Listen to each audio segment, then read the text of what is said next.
and welcome to On Poverty, a special program brought to you by CGTN and the South African Broadcasting Corporation, SABC. My name is Lucienne. I'm host of The Point on CGTN.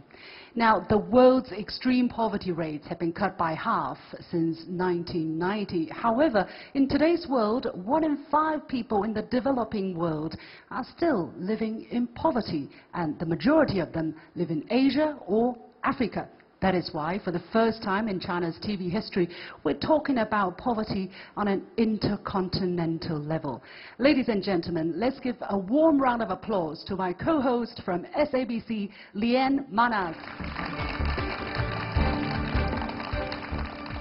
Shin, thank you very, very much, and a very warm welcome to all of you that are tuning in for this special broadcast. A very important broadcast, something that, as Shin highlighted, we as a world have made great strides against poverty.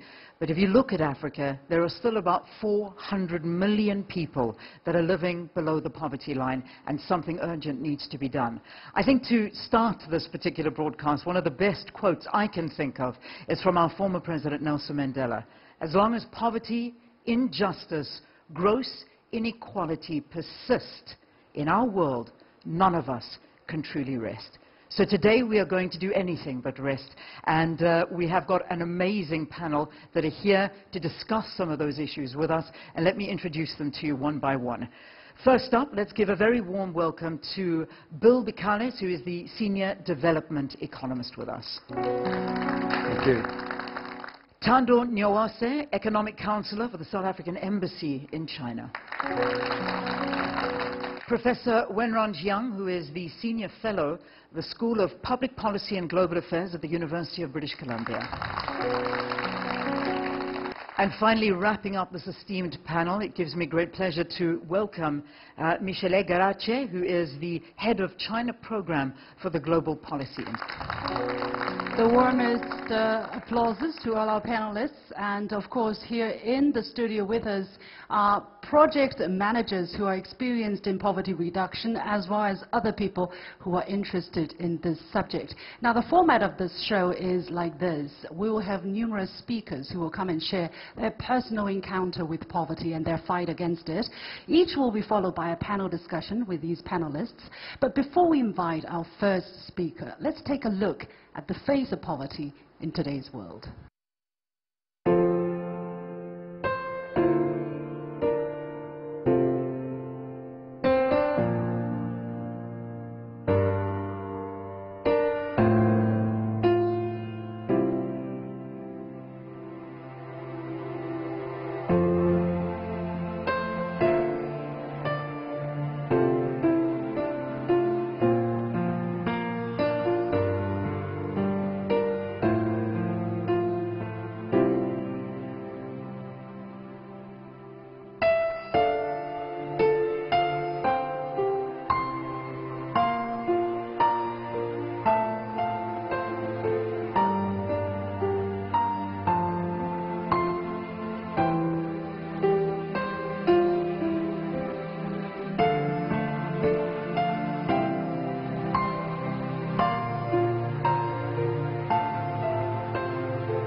Let's welcome our first speaker, Maingania Raymond Neluvhalani.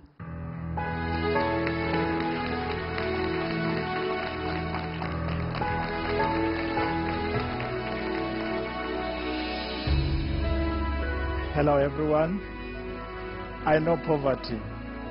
I did not read about it in the books or watched TV. I experienced it growing up myself. I believe I also chose a career, social work, as a caring profession, so that I should help other people, uplift them too, and better their lives. I was personally raised in a family of 8 siblings, and we were left under the care of my maternal grandmother because my father was a migrant laborer. We shared a 1-bedroom house. I slept on the floor until I was 14. There are many people who are still suffering the same situation of having houses that are not properly built.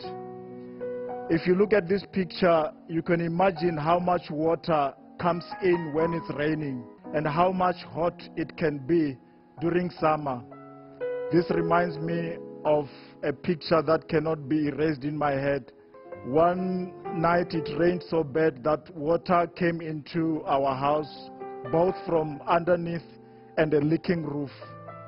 We had to leave the house to go and check if the outside roundabout kitchen could be dry for us to sleep in. I know what it is to eat after having to go out and hunt for insects like locusts, enjoy pap with termites, and go into the river to catch fish with a sackcloth. Poverty exposes people to a lot of painful situations.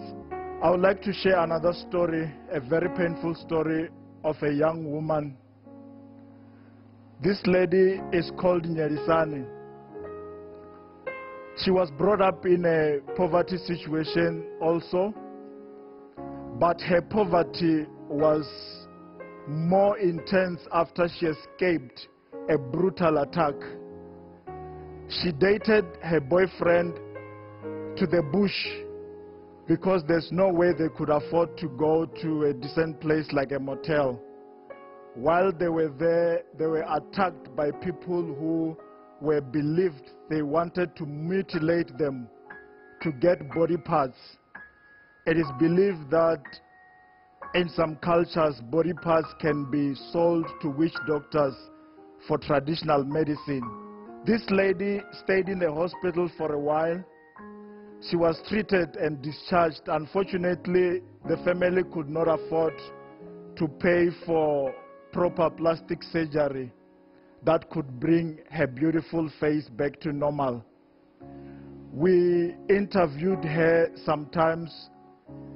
She got the courage to manage to face life, and she can speak about the situation now. She has since dropped out of school, therefore she cannot secure any formal job. Her poverty is continuing with her life, and she can't do any manual labor. She needs help. There are many others. Poverty is real. Thank you. Thank you, Raymond. Thank you very much. Indeed, the heart-wrenching story, unbelievable that people would be falling victim to poverty by other people who are driven by poverty to do incredible things. According to the United Nations statistics, as I said at the beginning of this program, a lot of people in the developing world are living in poverty. The total number is estimated to be 770 million.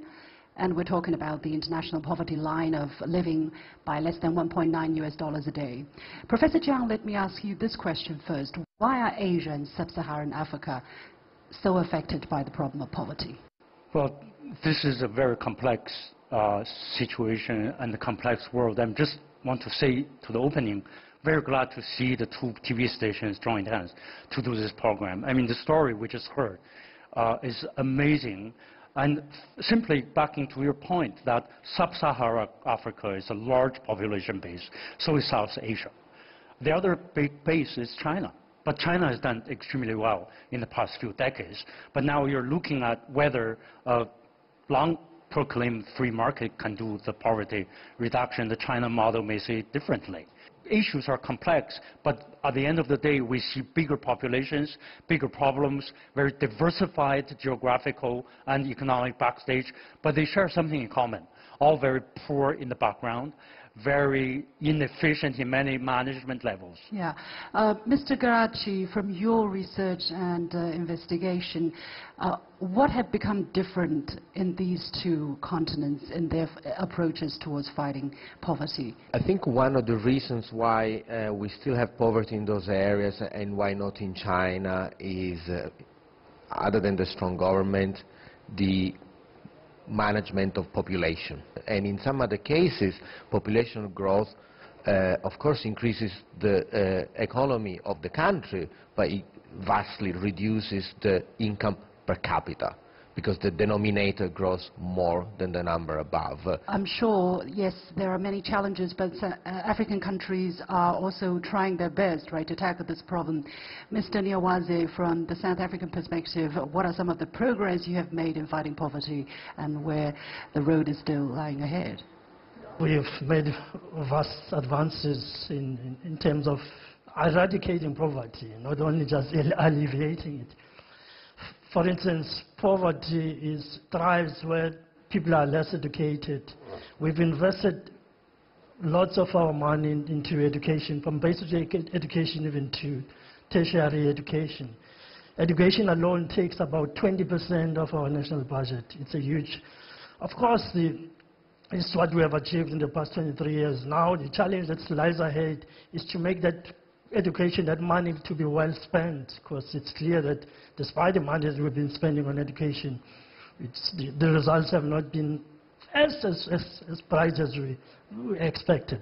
But of course, these are challenges that can never be resolved in just one generation. Our next speaker is actually a caring mother who loves not only her own children, but also a number of children that have been abandoned, fostered, and orphaned. And I'm not just talking about 1 or 2 or 3 or 5. There are a total of 26. Ladies and gentlemen, let's give it up for Ella Mahululo.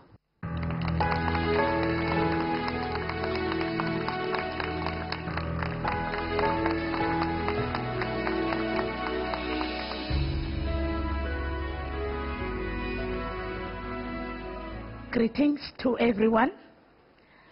I grew up in a very poor background, raised by a single mother who was alcoholic. I started to work at the very age on the farm to make sure we have a place to stay. I dropped out of school and I work on the farm full time because there was nobody to pay for my schooling. When I was still working on the farm, one of the ministers from the Baptist church rescued me, and he helped me to go back to school again. And when I finished school, I started to work as a dishwasher, kitchen assistant, a waiter, domestic worker. Then I ended up working in the office. While I was working in the office, I had a dream of starting my own business. And through that business, I can start my own NGO to help children in my community. The business is a tourism business in Knysna. And we cater all the tourists which are coming through the Western Cape.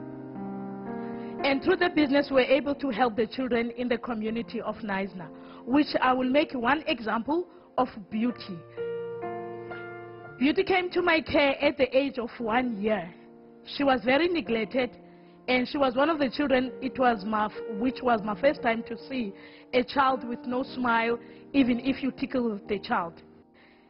I used to embrace her, and there will be no response when I embrace Beauty. Then, during that process of having Beauty in that, trying to make all means to get the character and the attitude and the happiness and the joy to Beauty as a child, my husband proposed to me. When he proposed to me, I know for all the girls it's something that is nice, but I have to be sure more than anything that I marry the right companion, someone who's going to have the same heart as I do, especially for the children in need. I invited him to come before I say yes, and he came, and that is when he met with Beauty, and the smile that you see now on Beauty's face is the smile that we first saw when my husband came into my house. Then I married the guy for sure. And then Beauty started to come out, and she's still going to school, and she's doing very well in school. I believe because of my experience with poverty, the only way to fight poverty is through education.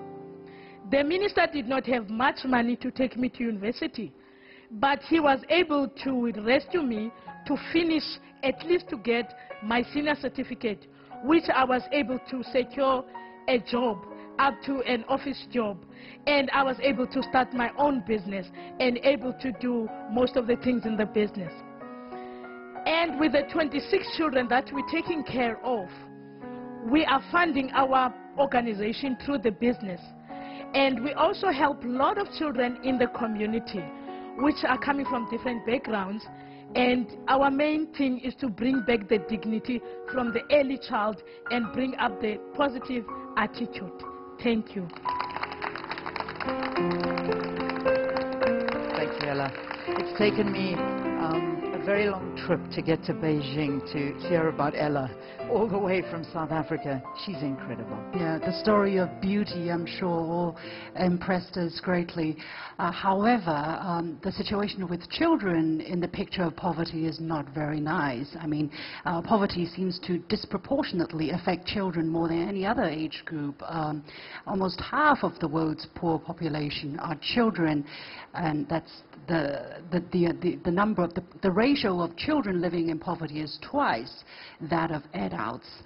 Mr. Geraci, why are children so susceptible to poverty? Because of what we said before, the demographic pyramid, so the number of people divided by age group, it has a very large base in certain countries. And of course, the people with the youngest age represent a large part of the population. And so poverty is again directed, unfortunately, at those children, because families have a high fertility rate. And so there is a little bit of culture, there is a little bit of education issues. And I go back to the issue of China. Education is indeed, I think most of us would agree, is a solution. Unfortunately, education is a long-term proposition. And so we have what we call it a mismatch of maturities between what is the problem and what is the solution. And so China has done well by imposing the one-child policy while at the same time pushing for education. And in fact, we see now that once the one-child policy now has been lifted in China, people do not run around and have still more than 1.3 children. So the education has worked over the last 35 years, since 1982. And so maybe we were talking about, I think Bill was saying about paying families for sending children to school. Maybe we could pay families to keep the family size smaller.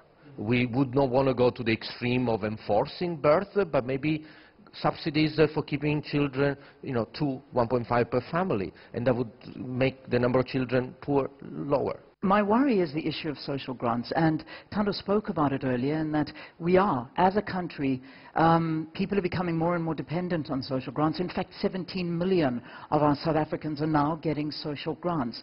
From your experience, you've worked with the UN, you look at the economics of countries. Is this sustainable? Can more and more people just become dependent on a state without the employment being there and without the actual change happening in their lives? I think the international experience is pretty clear on that point.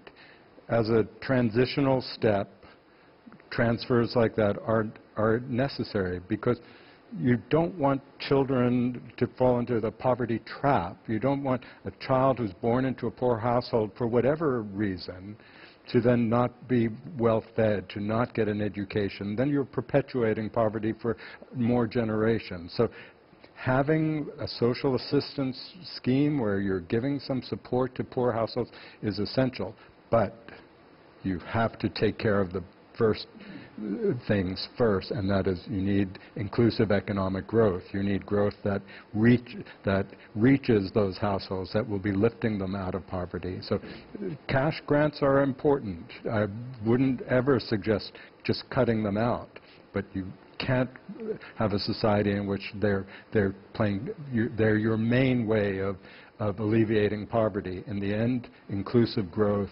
education and health services, those are the only ways that you can eliminate poverty sustainably. One final speaker. Yes. Yeah, one final speaker on this special program. I hope you are enjoying it as much as we are here, because these stories are moving, and yet I think they're creating examples for many people that are watching this of what you can perhaps do in your community as well. Our next speaker is going to be focusing on exactly what we've already been talking about, and that is the revitalization of rural areas. Jessica Jiang co-founded Rural Culture Renewal Volunteers Association, which works on poverty alleviation in rural vitalization in China.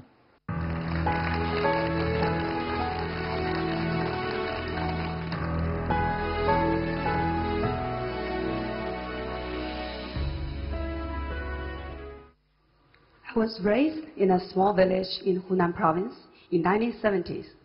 When I was a child, the village was very poor, without electricity, no tap water, no fancy toys. My most favorite toys are grasshoppers, hens, chickens, and ducks. When I went to the college, the villagers of my village all held my hand and said, "Now you are going to the city. You are going to be the star of our family and the hope of our village. And as for us, we are farmers without culture. Therefore, there is no future for us." Do farmers have no culture, and does the countryside have no future? This question pestered me many years. And I gave it a second thought in the year 2003, when my beloved grandmother passed away in the village, and I went back to her 7-day traditional funeral. According to the local custom, all the villagers of my village should come to my home to have dinner for 7 days. And there were a lot of rituals, drama playing, sutra chanting, traditional games. To my astonishment, I realized that everything went on so smoothly, just like a very modern and highly organized company. Everybody was right in the right place and helping each other, and there was no written document, no long meetings. So I realized solidarity and community help is of great importance and part and parcel of rural culture. Later on, I became a cultural volunteer, and I brought many volunteers to different parts of Chinese villages. And wherever we go, we found that community help and solidarity is a very important part of rural culture, but it's often overlooked and underestimated. For thousands of years, Chinese villagers have lived together, worked together, and helped each other in times of need, no matter it's for disaster prevention or for helping each other in children raising or education. And this explains why coming together and well-motivated people can create miracles. In the 1960s, Chinese farmers created by their hands 80,000 reservoirs across China, the largest irrigation system of the world. And in the last 3 decades, apart from the policies and infrastructure, Chinese villagers helped each other for elevating poverty. Apart from solidarity, Chinese villagers are also very smart and creative and very talented. During the years, we met with many farmers with great talent. Some of them are great chefs, great dancers, great singers, and great experts on animals and trees. So rural culture can actually become a treasure instead of just a burden. So do farmers have culture, and does the countryside have a future? My answer is yes. Poverty alleviation is not a one-way philanthropy. It's a two-way mutual learning process. The city should learn from the countryside, and the countryside should learn from the city. I hope in the future people can join hands and to vitalize the rural area again and make it the most beautiful, livable, and cultural place to be. Thank you.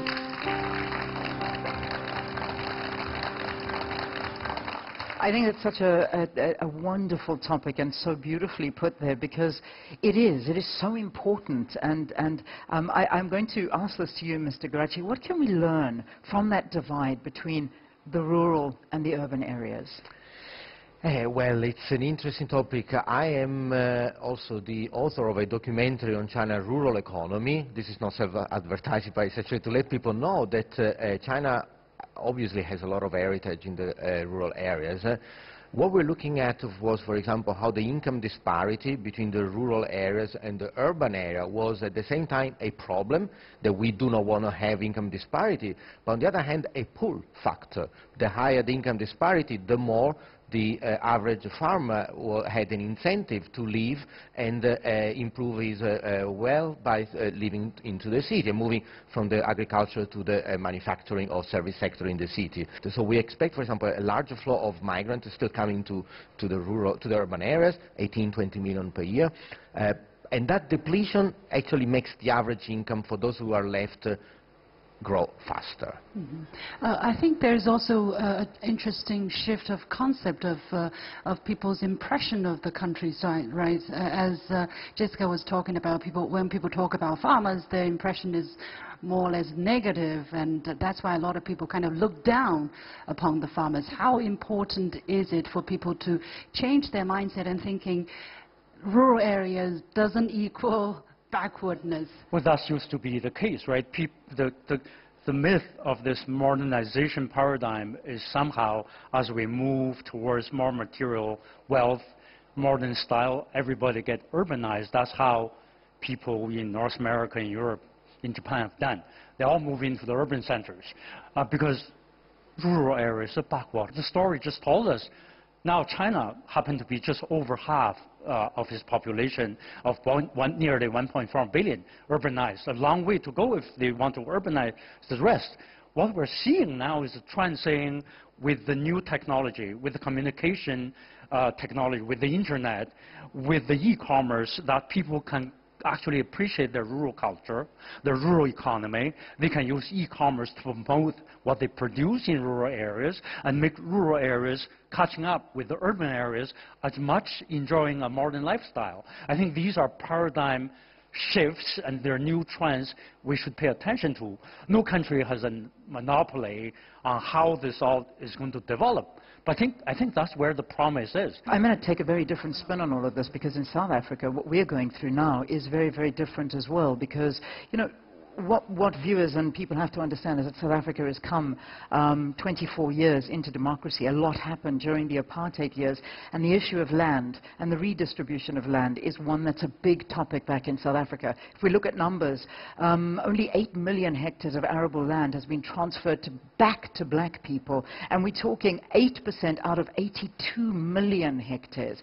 And we hear the benefits of this land in the rural areas. So Thando, from your perspective, how do we speed this up? How do we allow South Africans to get that land to create a living for themselves? Experience has shown that the more urbanized countries are, the more prosperous they become. But yes, it's true. The rural areas, particularly for South Africa, which has double-digit unemployment, agriculture is one of the most labor-intensive sector of the economy that we should take, of course, advantage of. But the issue of land redistribution remains an intractable one. Thank you very much, Mr. Nyawose. We're coming to the end of this very interesting discussion. Leanne, what are you going to take away from this discussion? I think so much. I don't even know where my mind is going right now, but I think as a country, and I refer to South Africa, the lessons that we've learned here today are massive. South Africa is sitting in a very difficult situation. Statistics are showing that half of our population are living in poverty, and it's not getting better, it's getting worse. So we're getting further and further away from those MDG goals, and that's a problem. But I think the lessons that have been put on the table here are things that we need to use, and we need to put them in play, because that could better the lives of people. And I thank you for this. Thank you very much for coming over and sharing with us the story. My take is that I think, first of all, China needs to show more solidarity with its developing fellow countries. And secondly, we still have a long way to go. I mean, $1.9 a day, that is not a lot. So even if there are a lot of people coming out of poverty line, how to really improve their lives is still a very big task. We need to do this again. Yes. So come back again next year? It's a date. I'll be here. Okay, thank you very much for watching this special production brought to you by CGTN and SABC. You can watch the replay on our application called the CGTN Live, or go to YouTube and look for CGTN The Point. You can follow me on Facebook or Twitter using the handle The Point with LX. All right. That's it from us. Thank you very much for watching. And, of course, to our wonderful panelists, and for China for being such great hosts. Thank you very much for coming over. Absolute pleasure. Yeah. Okay, see you again. Bye-bye. Bye-bye.